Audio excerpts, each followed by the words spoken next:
Hello everyone and welcome to Module 9, European Legal Framework, on EDI in Employment.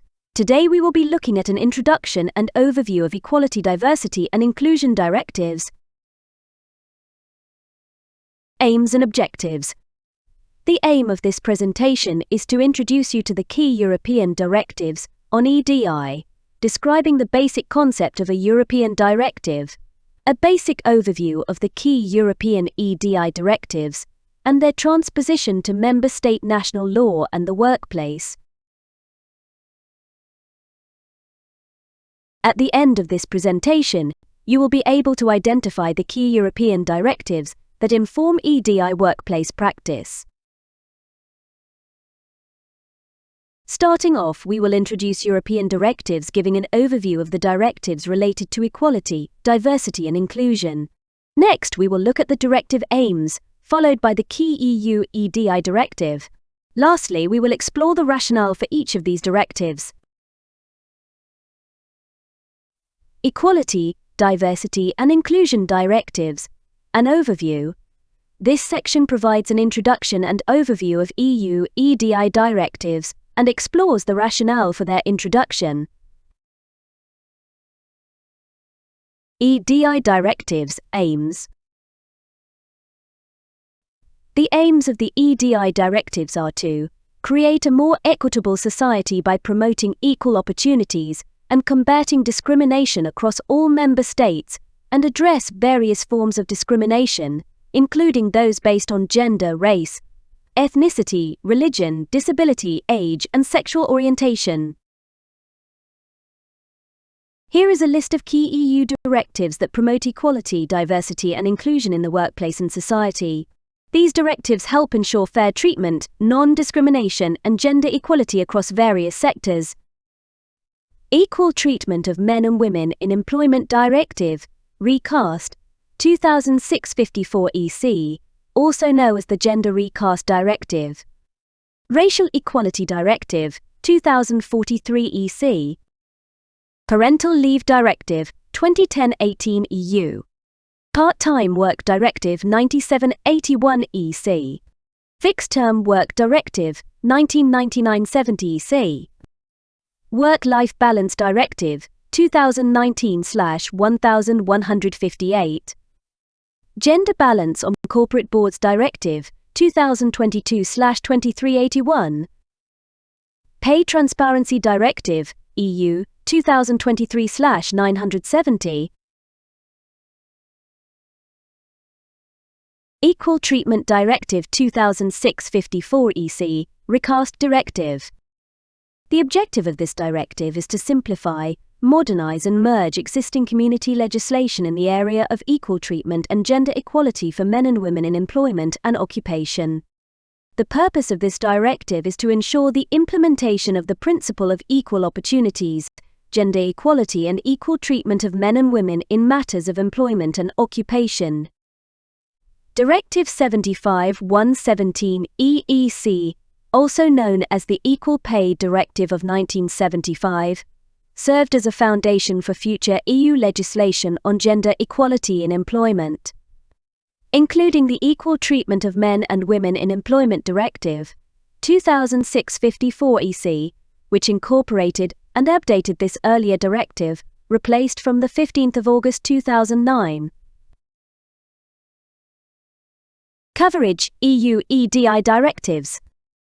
All EU workers are covered by the EDI directives, meaning no matter where you work or your role within an organization, these rules apply to you, whether it's promoting equal pay, combating workplace discrimination, or ensuring family-friendly policies. These directives safeguard the rights of employees throughout the EU. All employment sectors are covered by these directives, including public and private sectors, ensuring fair treatment and equal opportunities across all industries and professions. Self-employed individuals are not generally covered by EU EDI directives. However, there is a specific directive applying to self-employed people. Self-employed directives. Many EU directives exclude self-employed individuals because they operate independently setting their own work terms and bearing the risks and rewards of their business, unlike employees who rely on employer-defined conditions. The directives primarily focus on protecting employees from issues like discrimination and workplace inequality, where vulnerabilities are higher due to less bargaining power. Self-employed workers have separate protections, such as the Self-Employed Workers Directive, 2010/41 EU, which provides specific rights without applying the broader employee-focused regulations. This approach allows tailored protections for distinct employment structures. Self-employed individuals fall outside the general scope of EU EDI directives that apply to employees.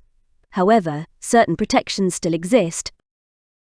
The Self-Employed Workers Directive, 2010/41 EU, is the main legal instrument explicitly covering self-employed individuals for gender equality.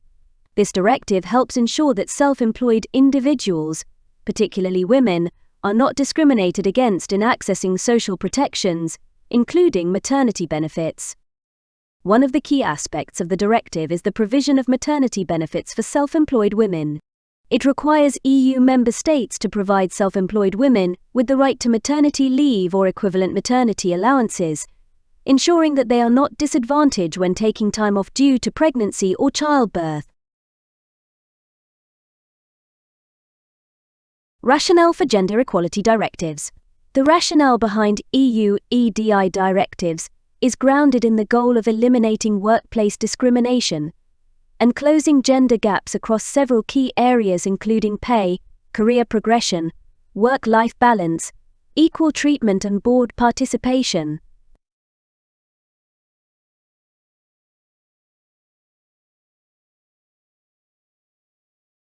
Rationale for gender equality directives, pay. The Equal Treatment of Men and Women in Employment Directive, 2006/54 EC, and the more recent Pay Transparency Directive, EU 2023/970, are aimed at addressing the gender pay gap. These directives require equal pay for equal work or work of equal value, and enforce pay transparency measures so that workers can understand how their wages compare to others. This helps to reduce the systemic gender pay disparities that persist across the EU.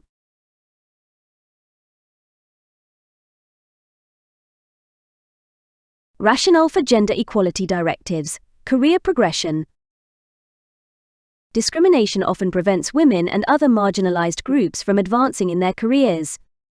The Equal Treatment of Men and Women in Employment Directive, 2006/54 EC, and the Gender Balance on Corporate Boards Directive, 2022/2381, work hand in hand to eliminate discrimination that hinders career growth for these groups. The Equal Treatment Directive ensures that women have equal opportunities in the workplace by mandating equal pay for equal work and prohibiting discrimination in hiring, promotions, and training. This helps to create an environment where women can pursue career advancement without facing barriers due to their gender. The Gender Balance Directive specifically seeks to increase women's representation in leadership roles by ensuring that at least 40% of non-executive board positions in large companies are held by women by 2026. Rationale for gender equality directives, work-life balance. The Work-Life Balance Directive, 2019/1158, aims to provide better support for workers balancing professional responsibilities with family life. By introducing minimum standards for paternity leave, parental leave, and flexible working arrangements, the directive promotes gender equality, particularly by encouraging a more equal distribution of caregiving responsibilities. This approach helps individuals manage their careers while fulfilling family obligations, creating a more inclusive work environment that supports diverse needs. Rationale for gender equality directives, equal treatment. Directives like the Racial Equality Directive, 2043 EC, and the Equal Treatment of Men and Women in Employment Directive, 2006/54 EC, ensure that individuals are protected against discrimination in the workplace based on gender, racial or ethnic origin, and other protected characteristics. These laws help create workplaces where everyone, regardless of background, is treated fairly and without bias. Rationale for Gender Equality Directives. Board participation.